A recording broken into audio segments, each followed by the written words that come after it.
This school of Casillas is an important day because there were 7 Rebbes throughout the history of Habad Simplest, and the last one, Menachem Mendel Schneerson, this is his yahrzeit. He passed away on Gimel Tamas.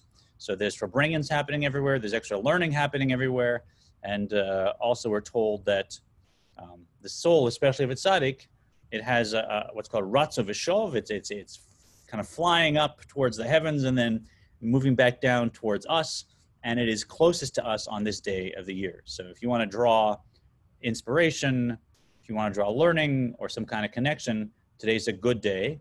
And in fact, even this year with COVID, you'll find thousands and thousands of people visiting the grave of this Rebbe, asking for him to give them a blessing. Like I've explained to many people, we don't pray to tzaddikim, so no one's praying at the grave. But like I might give my kids a blessing on Shabbat and bless them for a wonderful week, or I might go to my grandparents' graves and ask them to, pray on my behalf. You can ask a Rebbe, their soul, to pray on your behalf as well, just like any other relationship. So it's that kind of a request. So it's a good day. And before we begin, let me share just a little bit about the Rebbe and also about the Frierdiker Rebbe, the previous Rebbe before him, his father-in-law, because this is also the date of the Frierdiker Rebbe's death sentence, as it were, in jail being commuted. And he was allowed, rather than being in jail, possibly facing a death sentence, he was allowed to leave jail as long as he exiled in this place, Kostroma, far-off place where he couldn't serve his community. That was later nullified as well, and he was completely liberated. So on the 12th and 13th of this month of Tamas is a big celebration for that. But today, the original prison sentence was actually nullified, so it's also celebrated. And we say that the Baal Shem Tov teaches that it's divine providence, that anything that happens on a particular day that affects Israel in general is connected to anything else that happened on that day. And by divine providence, what else happened historically on this day? The biggest thing in the Bible, Joshua stopped the sun. Remember, there was a battle, they needed more time, and Joshua said, "Sun, stop moving." And then we were able to win the battle. So how are they connected? How did Joshua stop the sun? Joshua actually went up and sat down and spoke to the angel in charge of the sun. Because as we learned, every physical thing has a spiritual source. Hi there, how you doing? How you doing? And so he went and he spoke to the angel that was in charge of the sun, and that angel was singing praises to God, as angels like to do, because they're full of love and awe of God. And the sun, because the angel is singing praises, the sun is always moving towards the horizon, like bowing down to God and prostrating. That's how Kabbalah describes the relationship between the angel and the sun. So Joshua, to stop the sun from bowing down and setting, had to convince his angel to stop singing. And how did Joshua do it? By saying, even though your praise is beautiful, the praise that the Jews sing is even higher. And he started singing. And because his song was an even loftier song than the angel of the sun, the angel stopped, and then the sun froze in its place. And it kind of shows us how, if we really, really approach our life with a sense of love and awe that rises and falls like a song, that we also can overcome any physical boundary. Maybe not the sun, but any physical worldly boundary. And both the Frierdiker Rebbe's life and the Rebbe's life, if you learn more about their history, there's all kinds of documentaries online now. You see that whether it was fighting for Jews in Russia when life was really hard, or whether it was establishing vibrant Judaism in North America, they really both overcame so many physical boundaries, much like Joshua did on that day. So just a little taste of the yahrzeit that we're celebrating. Why don't we dive in? We're finishing up chapter 32, which is called The Heart of the Tanya. And we've learned that if you want to be able to love another Jew like yourself, which as we said means as much as yourself and also with no qualifications, I love myself no matter what, no matter my shortcomings, then the way to do it is what we learned in the previous chapters, by becoming someone who your identity is your soul, and your divine soul in particular.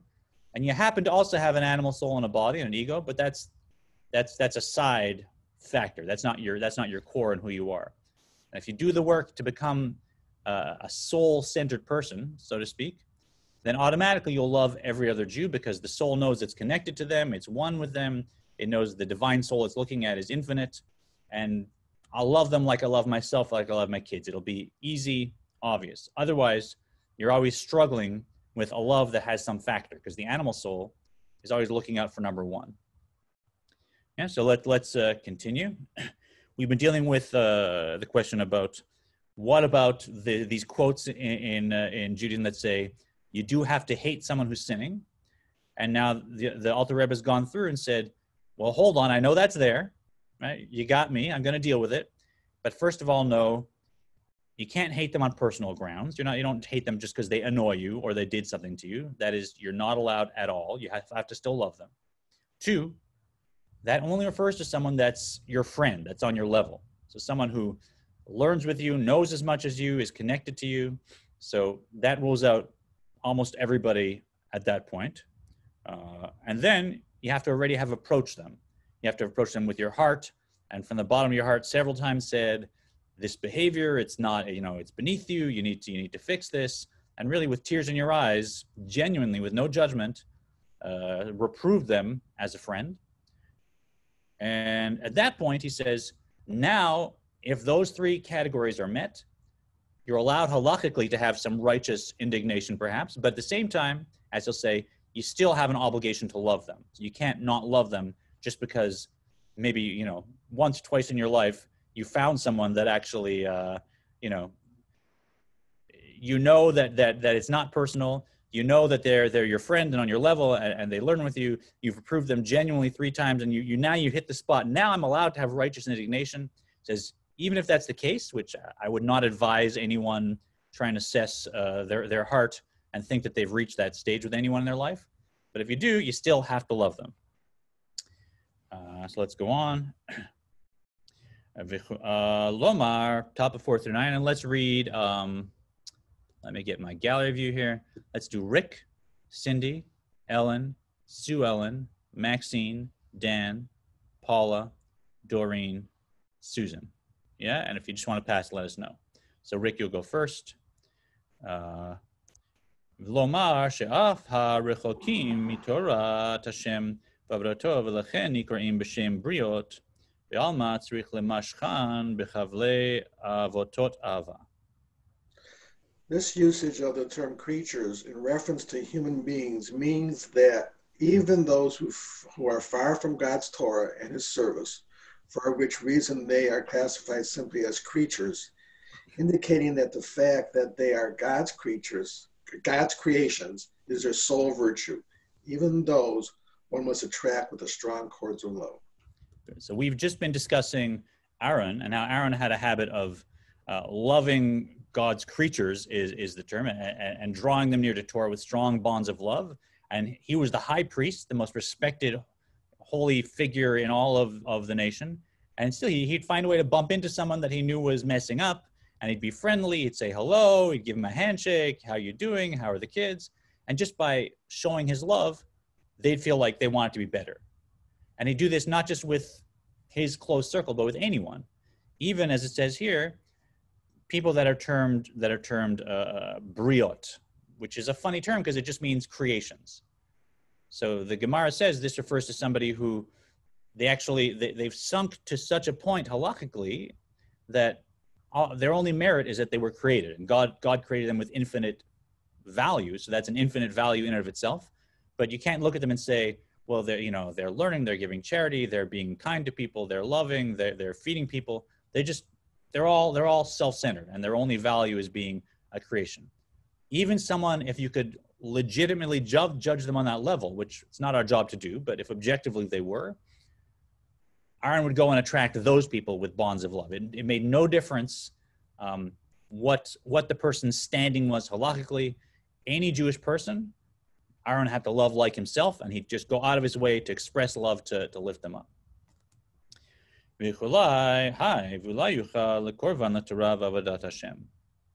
Perhaps thereby one will be able, after all, to draw them close to the Torah and the service of God.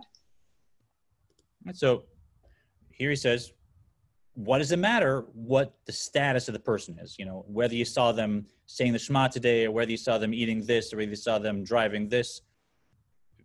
Draw them near with love, and maybe you know, you'll be of help in their life. You'll get them to a higher level in their journey. So what do you have to lose? V'hein la lo hifsid schar mitzvat ahavat re'im. And even if one fails in this, he has not forfeited the merit of the mitzvah of neighborly love, which he has fulfilled by his efforts in this direction. And he points out that even if you don't manage to, sorry, I want to see the waiting room participants. I lost my waiting room. Hold on, exit full screen. There's a waiting room, good. Pardon me. Even if I fail, even if I reach out to this person with love, and pardon me, I want to just make sure I see what's happening on Facebook. There I go. Even if I reach out with love and it doesn't work, and you know, I'm attached to this outcome, the person should now be a better person, and I don't see any change, what have I lost, right? I've still done the mitzvah of ve'ahavta l'reacha kamocha, love the neighbor like yourself, because I've reached out with love like I would to my kids, to myself, and I fulfill that mitzvah. I haven't lost out. So where's, if I feel like it wasn't worth it, where's that coming from, right? I did the mitzvah. And interesting word here, the word hain that he uses, you know, usually you'd use the word afilu, even if, right? Even if you don't manage, what's the big deal, right? You still do the mitzvah. Here, it doesn't even have the strength of afilu, which means even if. Hain is kind of like whether or not, no difference, right? Hain just means like whatever, right? You know, whether this or that, like that wasn't even the consideration. If you were reaching out to connect with somebody because you wanted to see an outcome and you wanted to change their behavior, now maybe there's some subtle ego involved. I'm not really doing it out of this love that the divine soul is capable of, this love that's not contingent on anything. Because we all know what it's like when I give someone advice and then they don't take it and they go the opposite way, and then suddenly I get upset, right? So was that really love that's not contingent on something, or was it love that was contingent on them following my good advice, becoming a better person, and then I feel so good about that interaction, right? So if I was giving the advice because I was attached to the outcome, that's love that's contingent on the outcome. If I'm giving the advice because I love them like myself, that's the kind of love we're talking about. You just give, right? When it's appropriate, you just give. And does the outcome happen? Why is that my business? I love them and I'm going to give this, right? So that's what that one word hain is really pointing to that. It's not about does it land or does it not land. It's about loving. Does that make sense? It's a little subtle. People get that? I'm curious. Any questions about that point or anything we've done so far? We're good? Okay, let's keep going. וגם המקורבים אליו והוכיחם ולא שבו מעוונותיהם, שמצווה לשנותם מצווה לאהבם גם כן. Furthermore, Even though, who's Go ahead. Jennifer? I think Go ahead, let's go with Sue Ellen. Yeah, go ahead. Oh, okay. furthermore, even those who one is enjoined to hate, for they are close to him, and he has rebuked them, but they still have not repented for their sins, one is obligated to love them too. And so, as you pointed out, even if all these obligations are met, and you actually can have righteous indignation, which, as I said, I really wouldn't advise. This is really, you really got to know yourself. You still have to love them. You still are not released of the mitzvah of loving every other Jew, everyone, like yourself. Even if you're hating their behavior and what they're doing, you're loving them. And how can it be? How can I have this like love-hate relationship? Is that confusing? Well, it happens all the time, right? We're complex creatures. We have complex souls, and the love and the hate, as he says, they come from a different place. So your chesed can still be flowing and loving the person's soul, while your gevura perhaps is pushing back at some behaviors you're seeing. ושתיהן הן אמת. שנאה מצד הרע שבהם, ואהבה מצד בחינת הטוב הגנוז שבהם, שהוא ניצוץ אלוקות שבתוכם, המחיה נפשם אלוקית. And both, Yeah. okay. And both the love and the hatred are truthful emotions in this case, since the hatred is on account of the evil within them, while the love is on the account of,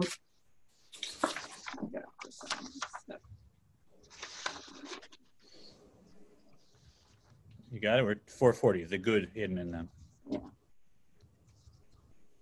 It's on the account of the good hidden in them, which is the divine spark within them that animates their divine soul.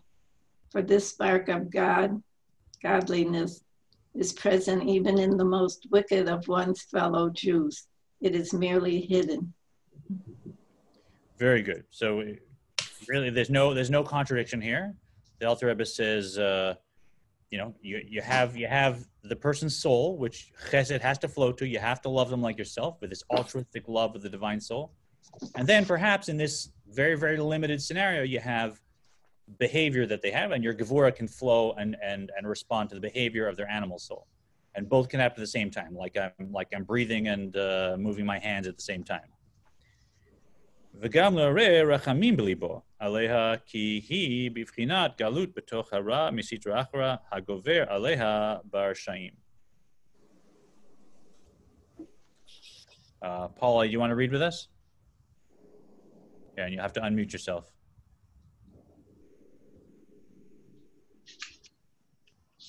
There you go. Okay, I think, can you hear me? Yeah. Okay. One must also arouse compassion on the divine soul of the sinner, for in the case of the wicked, it is an exile within the evil of the Sitra Achra which dominates it. Very good. So he brings in one final point on this dynamic of loving the soul while being frustrated with the behavior, let's call it. And that is, it's not just chesed and gevura that are here. There's also tiferet, right? There's also compassion. And so while I might have this tug of war in me where my chesed is flowing towards another Jew and loving them, while my gevura is frustrated with their behavior, now I want to move to the third of my emotional midot and arouse compassion, because compassion says, whoa, look, if this person genuinely has sunk to a point where their behavior is problematic, look where that divine soul has gone down to. Look at the pain that divine soul is going through. I should feel compassionate towards the person. And the lower their behavior, so to speak, is, the more compassion it should inspire.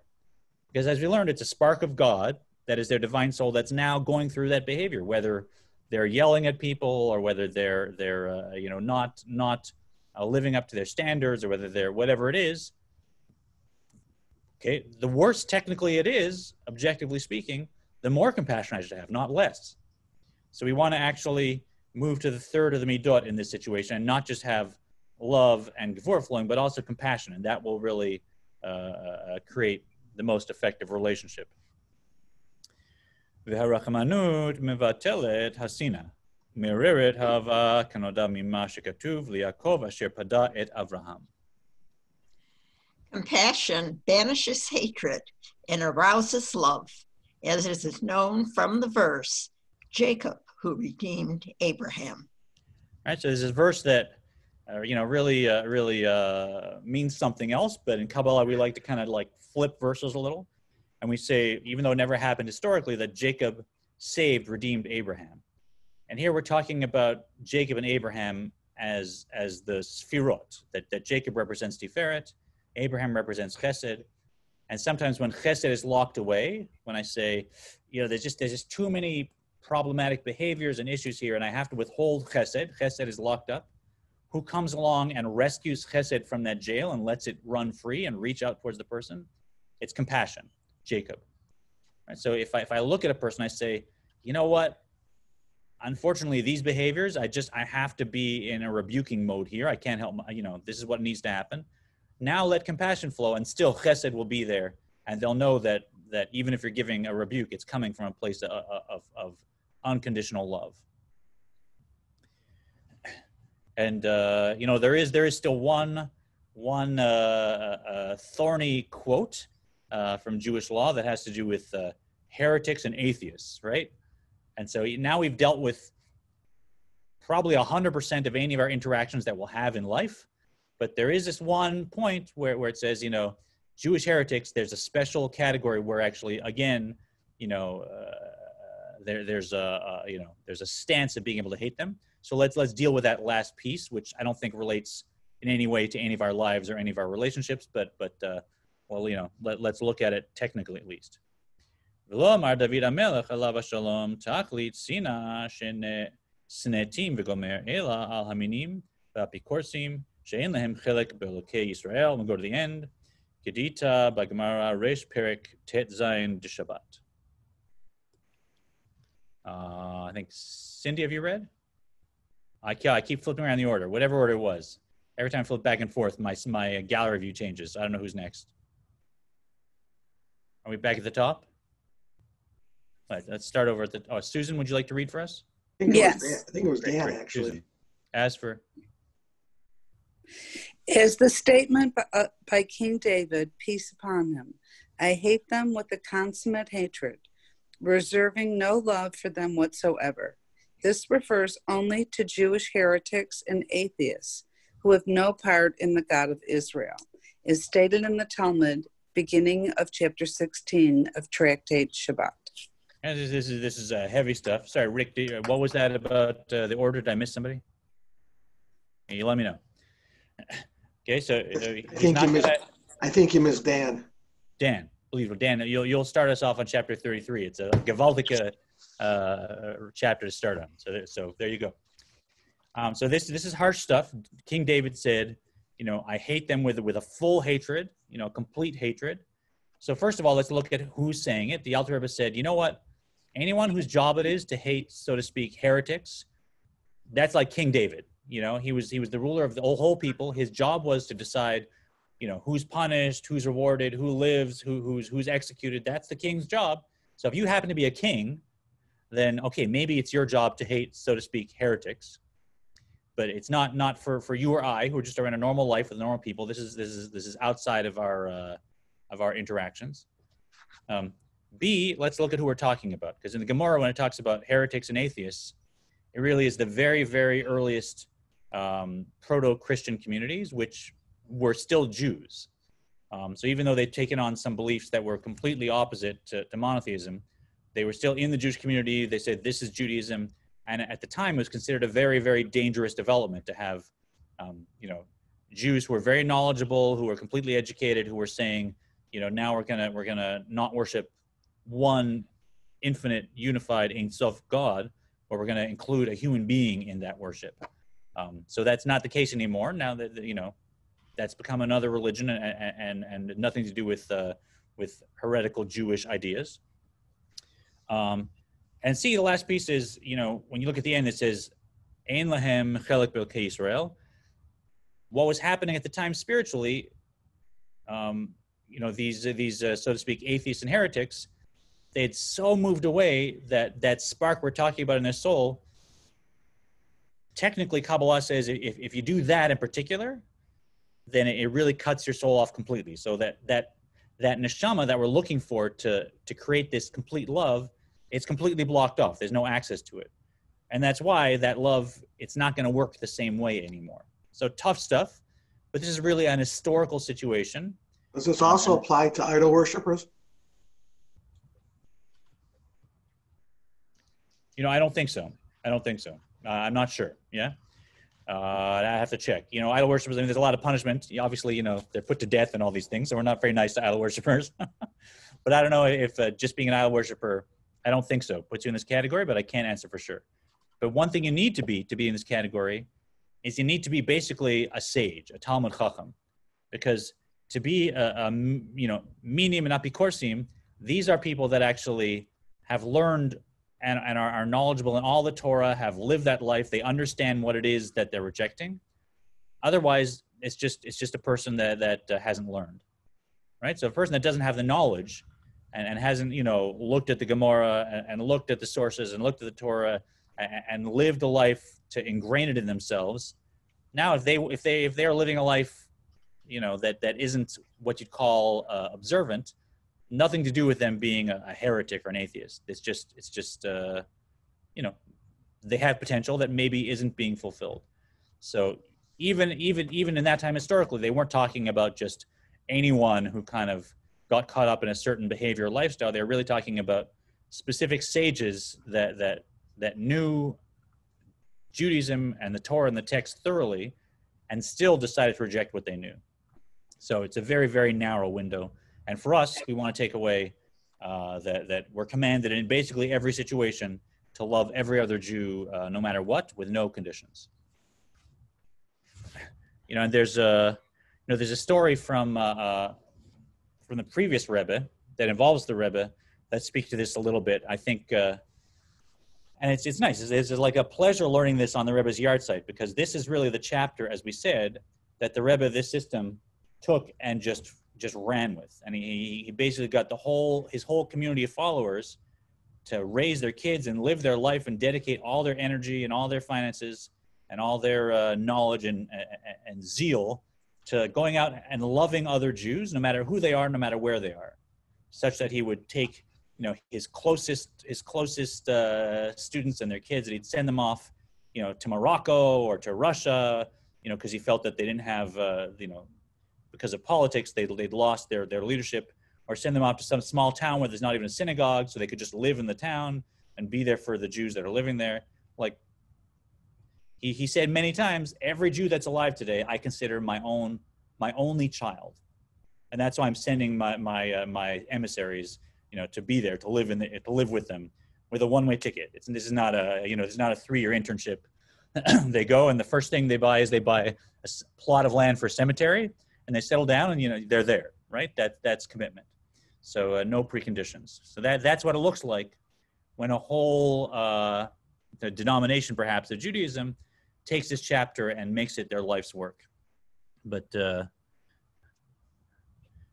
a story of and then we'll move on. That I think this from Rabbi Eidelman. I heard it from Tuli Solberg. That in the 40s, the Rebbe said to him that, and this is before the Rebbe became Rebbe, so the Frierdiker Rebbe was the Rebbe of the system at that time. He said that he was in charge of like education and the young Bocharim and taking care of them. And he said that people complain that he's too nice to people that aren't frum, that don't follow the Torah and mitzvahs. That he'll talk to them, he'll associate with them, he'll give them advice, he'll reach out to them, he'll help them with whatever he can. And people in the community felt someone of his stature, who was, married to the Rebbe's daughter, and a massive scholar, total genius. It was beneath him to be associating with people that don't follow the Torah and keep Shabbat. Like, he shouldn't really be, it's riffraff, right? And people were complaining to him. He thought this was the right pathway. He should be doing what he's doing. That was his approach. So he went to his father-in-law for a particular audience, Yechidus, to ask, was he doing the right thing? And so he went in and stood in front of the Frierdiker Rebbe and said, this is what people are bringing to me. Tell me, am I doing the right thing by reaching out to everyone and anyone, not just our community? And the Frierdiker Rebbe said, a parent's love for a child is unbegrenzt, is infinite. So we love our children infinitely. We can't love them more. And yet, if you've ever met a family that has a special needs child, somehow they love that child more, right? There's a special love for a special needs child that just, how do you explain it, right? So a love that's already infinite, somehow they're able to love that child more because of that child's special situation. And they said every Jew is God's child. And so for anyone who is, so to speak, spiritually, doesn't have all the boxes checked like they would in this community, perhaps, God's love is even greater. And he should definitely reach out to every single person, especially, Jews that weren't raised learning Torah and weren't raised doing mitzvahs and weren't raised keeping Shabbat, which, these are the big 3 things for them. Those are the main barometers of Jewish values. That of course he should be reaching out to them because God loves them even more. So that's just a little story to show you how that community in particular and this philosophy is really centered around this infinite love a divine soul can have. How are we all doing? I feel like I've been talking a lot. You guys, you want to unmute and let me know your thoughts?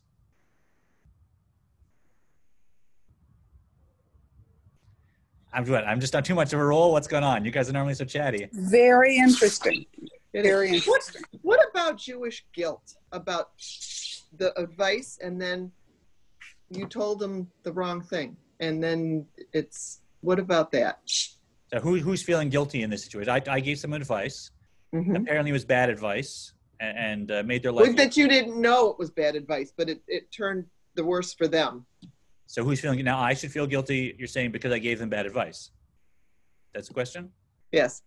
Yeah.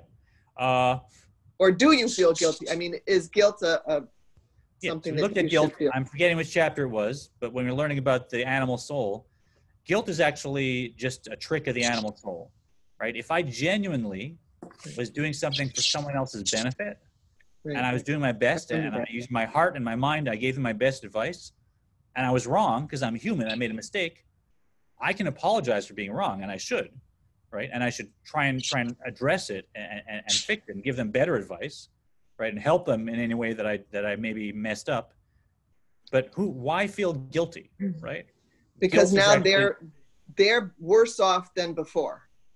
okay, yeah, that's true. It's true, but not because I intentionally did that to them. It was a mistake. Right. So guilt typically is just the animal soul's way of getting me to make another worse mistake, right? I can give someone the very best advice, and I can do it out of ego to feel good, and they can follow my advice, and their life can get better, and then I can puff up my ego, and I can say, look at the advice I gave them, such a good person, right? And it could all be my animal soul, and I could actually be getting lower on my own spiritual growth.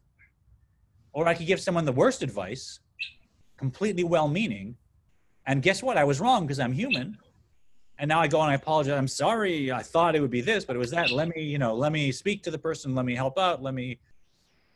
But guilt actually is just, by this system, guilt is just the animal soul trying to get me to now do something worse. It's not seen to be a productive emotion, so to speak. So you want to stay away from it. You want to be accountable, right? Accountability is huge, Mm-hmm. but feeling guilt now just means, oh, poor me, right? Oh, look at what I did wrong. Oh, me, oh, I'm so bad. It's all self-centered. Accountability says, oh, I really gave them bad advice. Let me go and buy them, a new car. Because I told them they should do this and it ruined everything. So I can be accountable, but if I meant well, then guilt really is just counterproductive. Okay. I thought that was a great chapter. I always wondered why all the Habad people were always so friendly, but now I know. Now you know. Good point. Yeah. Because they were always so warm and welcoming and friendly, even to us who don't practice what their beliefs, some of their traditions. I mean, it's always been very nice meeting with them. But now And it's the strangest thing because, I don't compare apples and oranges, and everybody does their thing. But, sometimes, as a person that grew up in theater and it says, I've been approached my life by people saying, do you want to do this? Do you want to do that? Why don't you do this? You're driving on Shabbat. And you can kind of tell when there's judgment involved and when they really are, they're attached to the outcome. And they'll only be happy if they walk away and they see that now you agree with them, right? And just that distances me, right? But somehow, often, maybe not all the time, but often, the community that organizes around this will reach out just out of love and, do I do the thing or not do the thing? Do I say the Shema once or do I say it again? Do I still go on doing what I'm doing? It's like it doesn't affect the emotion, right? That's the most powerful way to deal with our friends, with our kids, with our families, in whatever situation, right? We don't be talking about, putting on tefillin and eating chalav Yisrael milk or anything. Just in helping people be better, we want to emulate that too at Temple Israel. That when we're putting something out there, it's with that same love and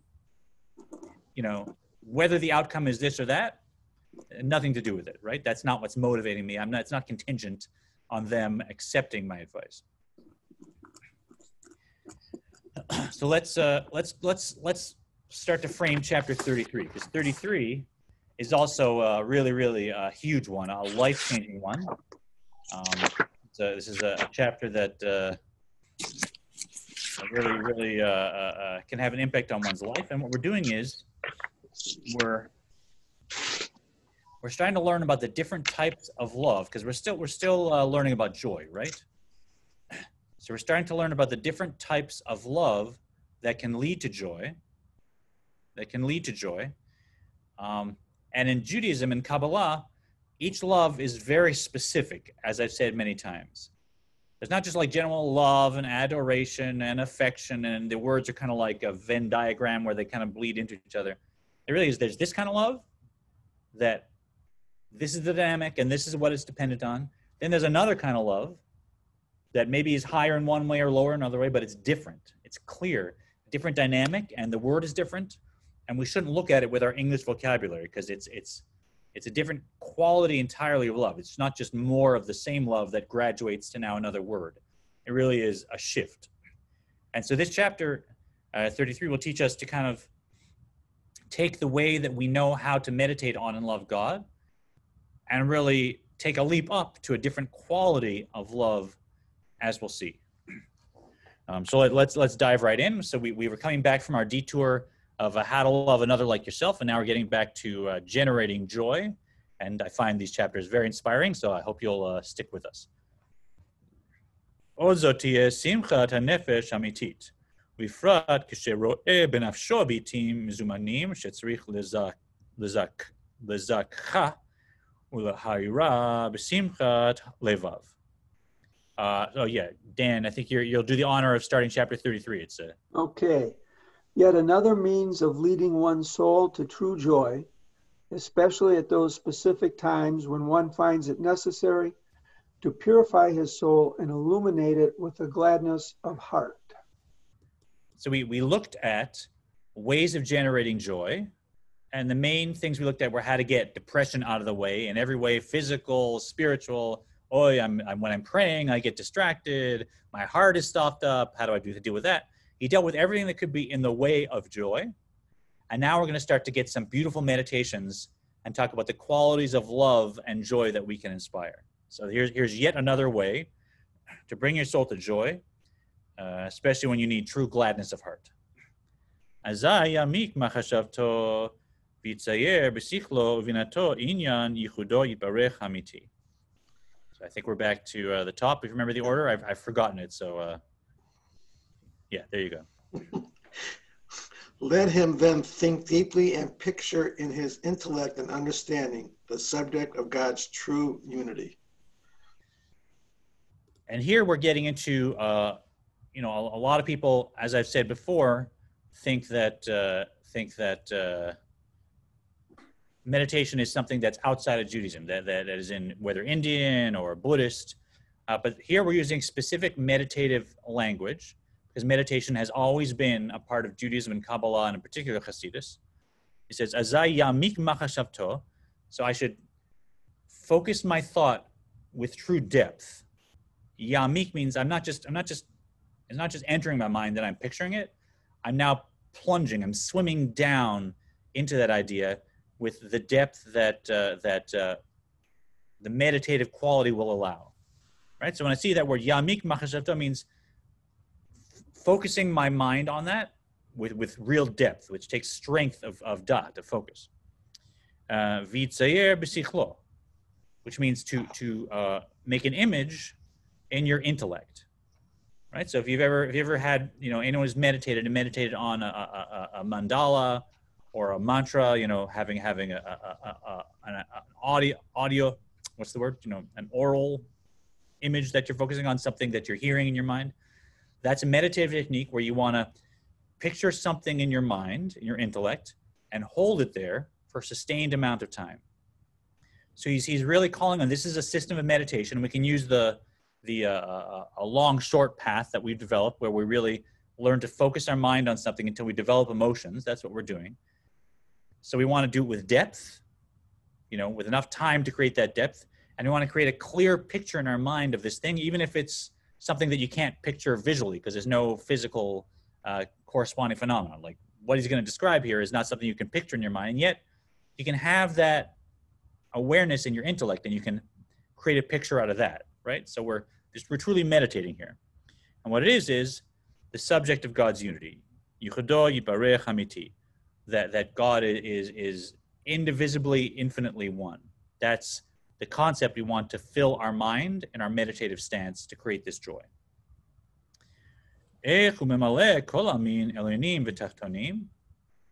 Let him consider how he permeates all worlds, both upper and lower. Right, so there, and I'm not just picturing God in heaven. I'm recognizing and picturing and going deeply into my mind that God is God, and God is in all the spiritual worlds in the highest heavens and the lower heavens, and God's in here in the physical world. And go to the grossest, most horrible place in the physical world, God is there too. Right here with us right now. That God is absolutely everywhere, permeating everything. I want to hold that thought in my mind with depth.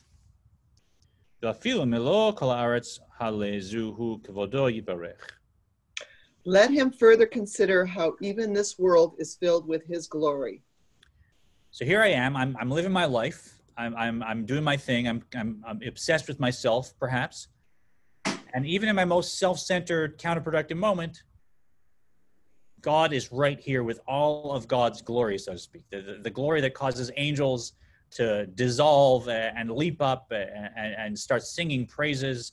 Angels that are controlling the sun will just, start singing out of joy or out of awe.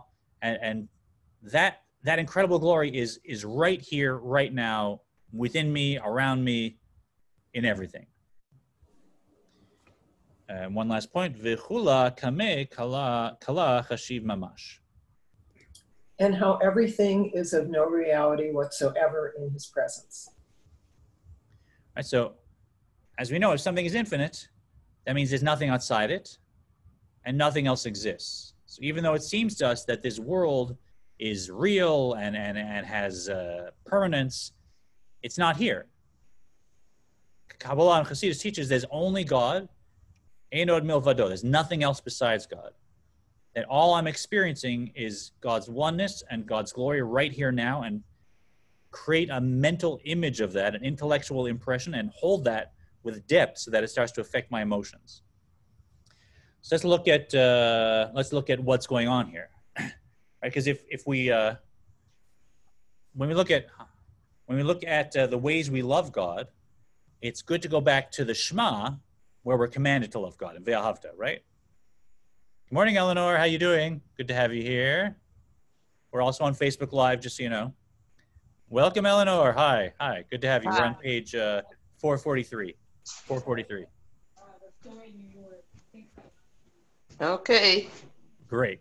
And I'll ask you. We'll all mute unless it's your chance to read. So I'll give you a mute. Welcome to the class. Good to have you.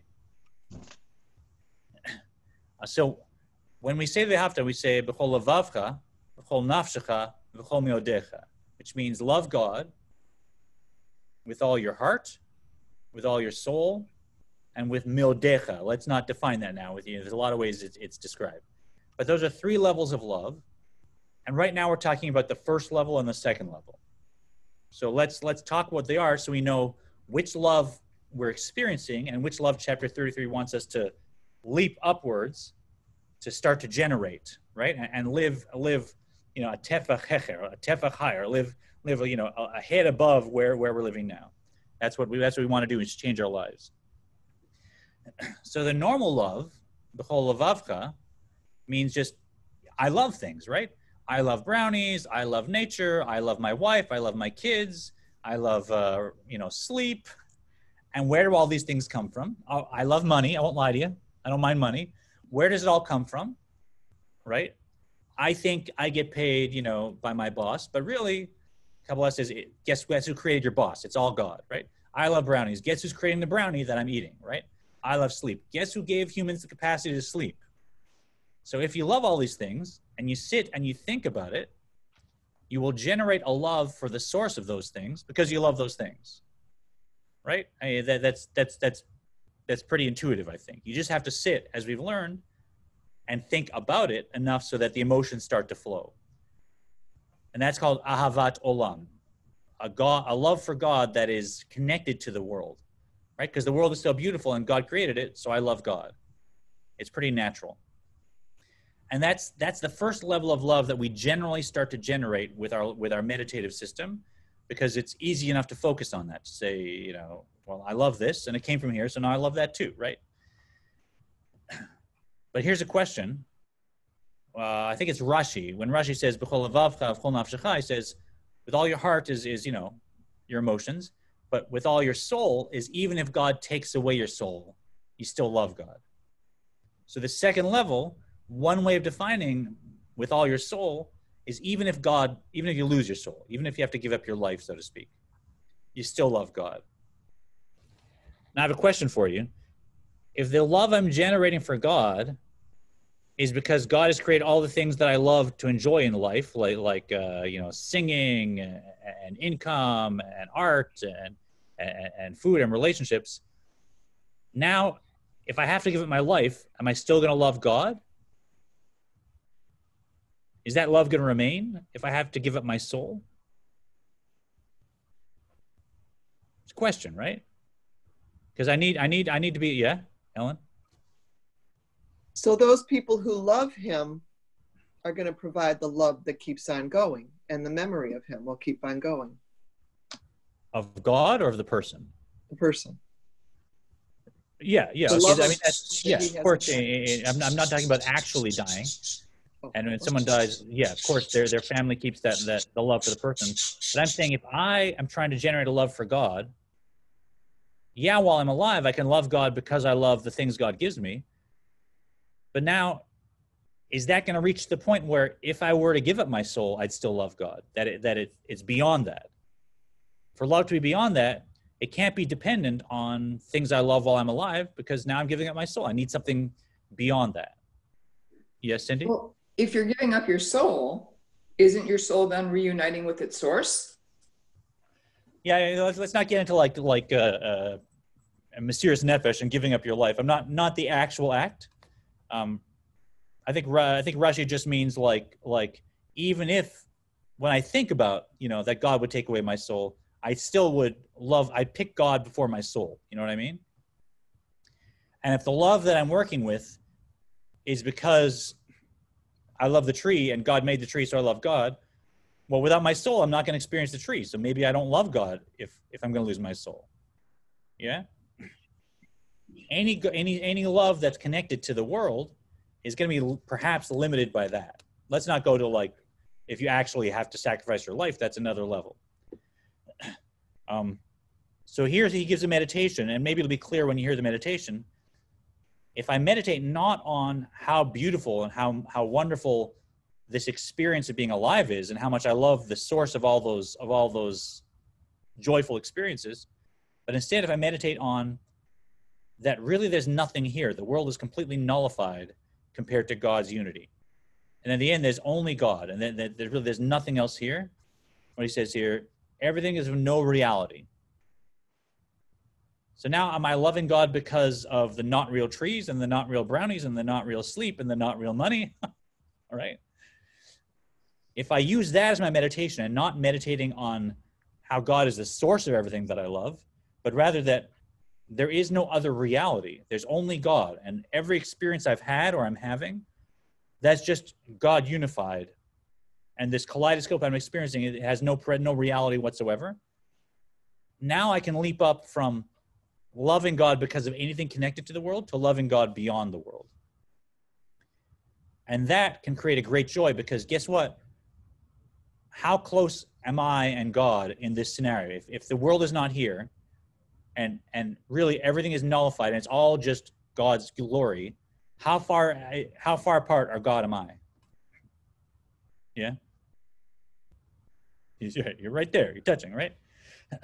So not only will it let me leap out of the quality of love that's attached to worldly things, but now if I seriously focus on it and meditate, I recognize that God and I are together. We're here all the time.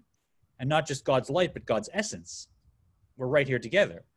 And it's that realization that causes this different flow of love and joy that we can have access to through this system of meditative focus.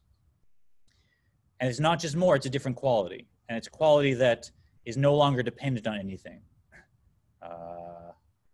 Let's go on a little more. I just wanted a detour to kind of explain the point we're getting to.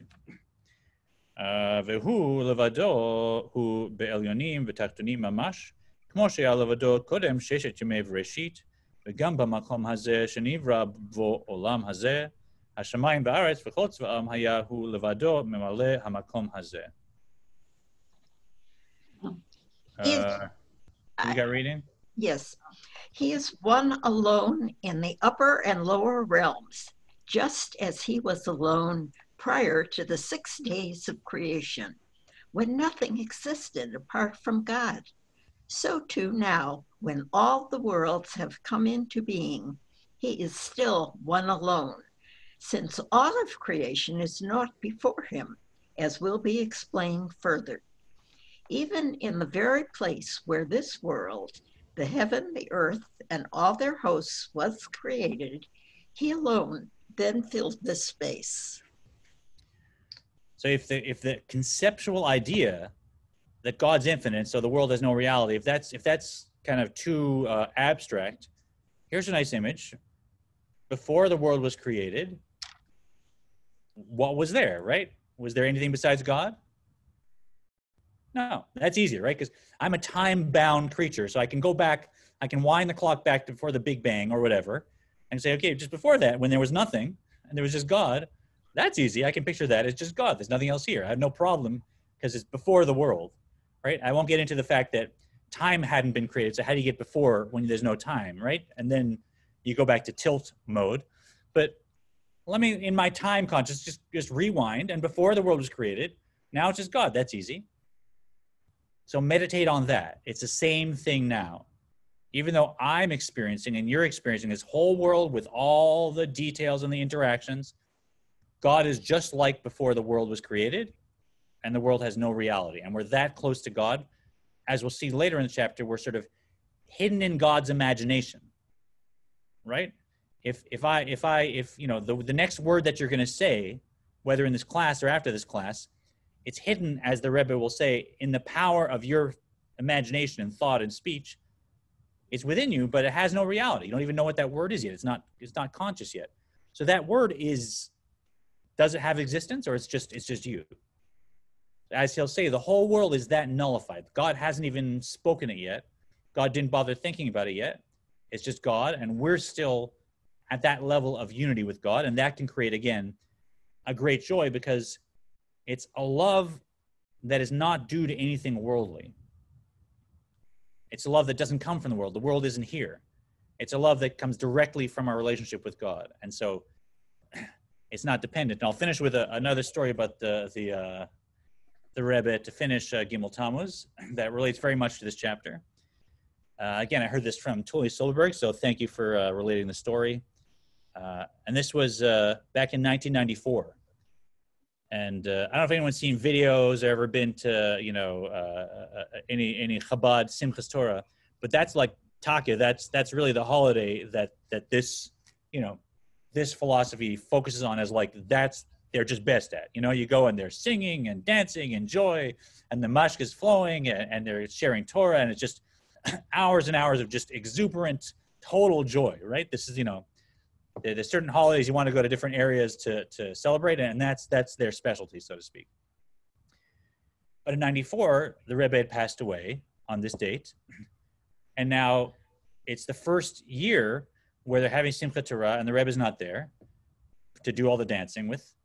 And also, they have a tradition that they still do, that the Rebbe wouldn't just have them stay there at his synagogue and celebrate with him. He'd send them to every community that they could possibly walk to like have a drink and say L'chaim and share a word of Torah and say hello from the Rebbe and celebrate and spread joy.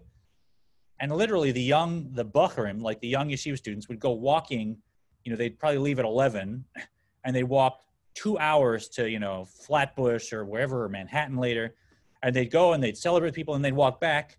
And if you were at the Rebbe's synagogue at 3 a.m, all these young students are coming back from these like hours-long schleps to all over the city to connect with all the other Jewish communities, and they're coming back. But this year it's different. They've gone and they're coming back, and they're coming back to a different scene. It's quite depressing that their teacher, the first year he's not there, and this one bocher happened to meet an older chassid of the Rebbe, who is very well renowned, Michael Teitelbaum, who himself, there's many stories of him in Russia as a younger person, having freed a bunch of orphans from an orphanage, and just huge, always doing acts of sacrificing his own safety in life. So there's a major, chassid of that generation. So this Bacher is walking back depressed, and he runs into Reb Michael, and he says to him, Reb Michael, who are we going to dance with? It's like it's different this year. And Reb Michael looks at him, and without skipping a beat, he says, "Nu, wir wollen tanzen mit Perek Lamed Gimel. We're going to dance with chapter 33." Which is this chapter, right? So that's where his mind went. He said, you think your love for God was about being with your teacher and being with all the people that are happy and dancing and relying on that. Well, you think this world exists, right? You want to leap up. You want to have a love of God that is not dependent on anything, right? The whole world is gone. Yeah, a person lived, a person died, we miss him, but all that's not there. Just go directly to God and dance with this idea that God is close to you even now, even while we're missing, this teacher that inspired us for so many decades. Chapter 33 is the answer to having complete joy, even now, even in this situation where obviously emotionally we're not in a happy place. So there's a person who's lived their whole life with this philosophy, trying to pass it down to another and giving advice. And I hope a little bit of that energy comes through today. If you have a chance to have a l'chaim or give a special blessing to someone or share a little bit at a meal, please do it in honor of this amazing day. And if you joined us on Facebook Live, as I said, feel free to email Maya at temple-israel.org if you want to be here in the Zoom class and be a part of it. So I'll sign off on Facebook Live now, and we'll just hang out a little and chat afterwards if anyone wants to come into the Zoom. And live on Facebook. Stop live stream. Okay.